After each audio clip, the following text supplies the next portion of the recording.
अस्सलाम वालेकुम जी, मैं अहमद हूँ और आप यूट्यूब चैनल देख रहे हैं। अभी फ़िरदौस आशिक अवान जो मामले ख़ुसूसी इत्तलात हैं, तो वो प्रेस कॉन्फ्रेंस कर रही थी मीडिया से। सो आइए देखते हैं कि पीडीएम के हवाले से ये क्या कहना चाह रही हैं। पीडीएम ने अवाम के सामने बेनकाब हो के हमें घर भेजने के लिए जो दावे किए थे, वो कल जो है वो बयानिया भी तदफीन हो गया। और अल्टीमेटली पीडीएम की सियासत का जिस धूम से आपने देखा, कल जनाजा निकला, तो मेरे मीडिया के साथी कह रहे थे कि मिठाई खिलाएं, तो मैं उन्हें कह रही हूँ कि दुश्मन मरे तो खुशी ना करिए, क्योंकि सजना भी मर जाना। तो चूँकि इस वक्त अगर नून लीग का बयानिया अपनी मौत मरा है, तो हमें उनसे हमदर्दी है। वो हालत सोग में है, आफ्टर ऑल हमारे कुलीग हैं, तो हमें उनसे हमदर्दी करनी है।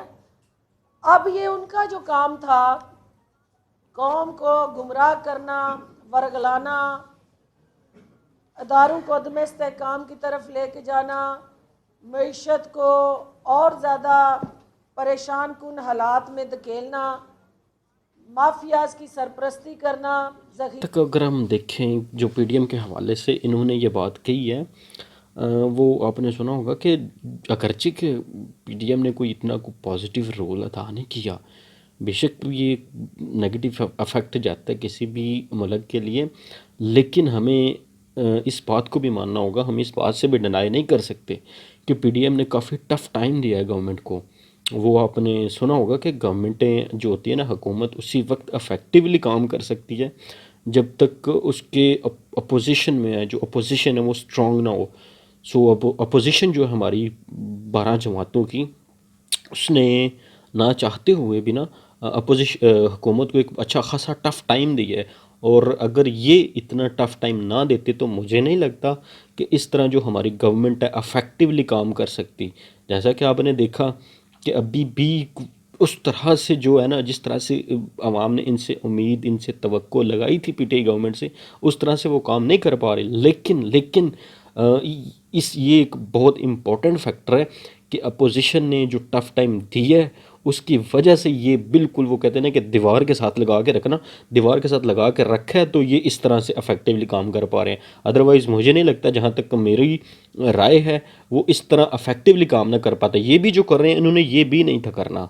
आगे देखते हैं क्या कहती हैं फिरदौस आशिक अवान साहिबा। तीरांदाजों के पीछे खड़े होना, कब्जा ग्रुपों को सरपरस्ती देना, ये वो अपने हिस्से का काम कर चुके हैं।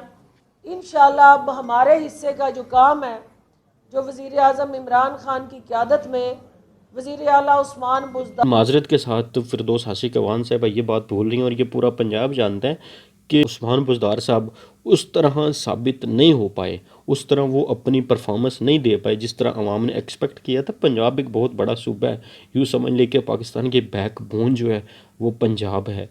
तो इसमें एक एडमिनिस्ट्रेशन स्किल वाला, एडमिनिस्ट्रेटिव स्किल वाला बंदा चाहिए था, तो उस तरह डिलीवर नहीं कर पाए। नो डाउट ये भी बात, हम इस बात से भी डिनाई नहीं कर सकते कि उस्मान बुज़दार में मतलब कि वो जो कहते हैं ना कि उनको दिखाना नहीं आता। काम तो वो कर रहे हैं लेकिन उनको दिखाना नहीं आता, अपनी जो उनकी परफॉर्मेंस है वो उस तरह से दिखा नहीं पा रहे।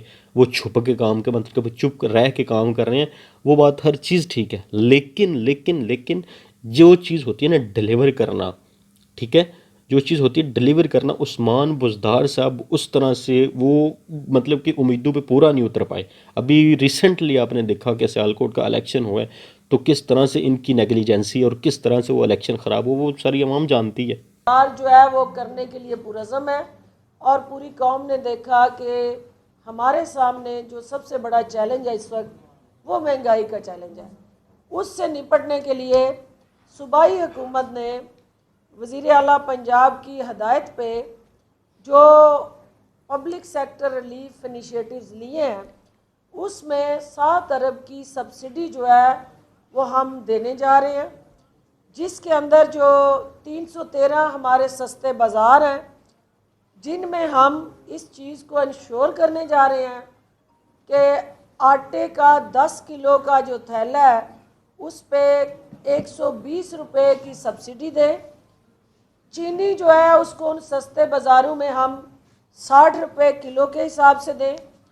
जो हमारी एग्रीकल्चर मार्केट्स हैं वहाँ हम सब्जियाँ और डेली यूटिलिटीज़ के जो प्याज, टमाटर और उसके साथ एक बहुत अच्छा इनिशिएटिव है। जैसे मैंने आपको पिछली वीडियो में ही बताया, जो हमाद अजहर और फवाद चौधरी ने प्रेस कॉन्फ्रेंस की है, कल ही की बात है, मैंने वीडियो अपलोड किया, आप चेक कर सकते हैं, मैं अटैच भी कर दूंगा इसके साथ। सो उसमें जो उन्होंने बताया कि ये एक बहुत बहुत अच्छा, पहले तारीख़ में ऐसा गवर्नमेंट की तरफ से रमज़ान में ख़ास तौर पे फैसिलिटेट नहीं किया गया, ठीक है। तो उन्होंने एक बड़ी अच्छी सब्सिडी दी है, ख़ास तौर पे आपको पता है कि आगे मज़ीद पेंडेमिक भी है, लॉकडाउन भी लग गया है, तो उस हवाले से सब चीज़ें देखते हुए इतना बड़ा पैकेज देना, ये एक बहादराना और ज़रूरतमंदाना इकदाम किया गया गवर्नमेंट की तरफ से। उम्मीद किया जा सकता है कि अगर ये इस चीज़ को प्रॉपर तौर पर इम्प्लीमेंट और चेक एंड बैलेंस कर किया जा सके। अब ये तो नहीं कि दे दिया है, ये पैकेज अनाउंस कर दिया है और उस पर चेक एंड बैलेंस ना हो, मार्केट में वही चीज़ों की प्राइसेस हो, वही इन्फ्लेशन हो, तो उस तरह तो नहीं। हमें सिर्फ आगे इस चीज़ को भी देखना है कि आया कि ये चीज़ एडमिनिस्ट्रेशन में अब अपनी एडमिनिस्ट्रेशन को एक्टिव कर पाते हैं, उस तरह से चीज़ों को इम्प्लीमेंट कर पाते हैं कि नहीं। आगे देखते हैं क्या कहती हैं। साथ जुड़े दीगर लवाजमात हैं उनको सस्ते दामों फराहम करें, और इस पूरे प्रोसेस को मॉनिटर करने के लिए वज़ीर आला पंजाब की क़यादत में एक जो है वो अथॉरिटी बनाई गई है।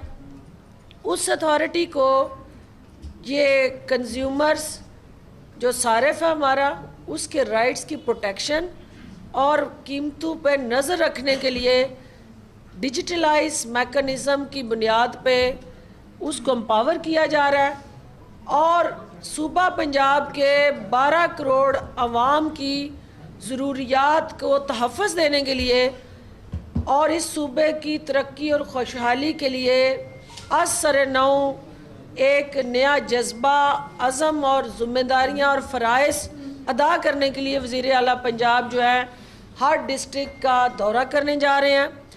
उन डिस्ट्रिक्ट्स के अंदर जो 36 अजला हैं उनमें हम डिस्ट्रिक्ट पैकेज अनाउंस करने जा रहे हैं। उस इंडिविजुअल ज़िले के अंदर जो उसकी तालीमी, सेहत से जुड़ी, उसके इंफ्रास्ट्रक्चर से जुड़ी, पीने के साफ़ पानी, ड्रेनेज, सीवरेज और ओवरऑल जो उसके बुनियादी हकूक़ है, उस स्पेसिफ़िक एरिया के, उसको हम तरक्की में, खुशहाली में हिस्सेदार बनाने जा रहे हैं। और वज़ीर आज़म इमरान ख़ान की क़यादत में 2 नहीं 1 पाकिस्तान का जो नारा था उसको अमली ताबीर देने जा रहे हैं, और इंशाअल्लाह आप देखेंगे कि पंजाब जो है वो एक ऐसा सूबा जहां हरियाली, ज़राअत के साथ जुड़ा जो जी, ये तो थी फिरदौस आशिक अवान साहब, जो कि मीडिया से प्रेस कॉन्फ्रेंस कर रही थी, आपने सुना भी है। जैसे कि वो फरमा रही थी, अगर इस चीज़ को मैं कंक्लूड करूं, कंक्लूजन की तरफ जाऊं, तो फर्स्ट ऑफ ऑल तो मैंने जैसे कहा कि गवर्नमेंट ने उसी सूरत में इफेक्टिवली काम किया है अगर इनको अपोजिशन स्ट्रॉन्ग और टफ टाइम देने वाली मिली है। सिमिलरली जिस तरह हमारी ये अपोजिशन है, इसने गवर्नमेंट को नो डाउट कि अच्छा खासा टफ टाइम दिया है, और गवर्नमेंट को वर्क करने, इफेक्टिवली जो वर्क कर रही है, इसके पीछे सिर्फ और सिर्फ हमारी ये जो स्ट्रॉन्ग अपोजिशन है उसका किरदार है। दूसरे नंबर पर अगर देखा जाए, उन्होंने रमज़ान के हवाले से कहा कि एक अच्छा पैकेज दिया गया, सब्सिडी दी गई है गवर्नमेंट को, पब्लिक को अच्छी सब्सिडी दी गई है। सो अभी उन्होंने खुद ही अनाउंस कर दिया कि मॉनिटर करने के लिए उन्होंने बाकायदा एक टीम तश्कील दी है जो डिजिटलाइज तरीके से मॉनिटर करेगी इन सारी चीज़ों को और हर चीज़ को मैनेज करेगी। मैं फिर वही बात अर्ज़ करूँगा एंड पे कि बना लेना, सब्सिडी दे लेना, नो डाउट कि ये एक अच्छा इकदाम है। उसके पीछे उसकी कामयाबी के लिए जो मेन इंपॉर्टेंट चीज़ होती है ना, वो चीज़ों को मॉनिटर करना और चेक एंड बैलेंस है। उम्मीद करते हैं कि इंशाल्लाह जो है ना ये कोई अच्छा काम कर पाएंगे। ख्याल रखिएगा, इंशाल्लाह मिलते हैं अगली वीडियो में। अपना ख्याल रखिएगा और अपने चैनल का भी। खुदा हाफिज़।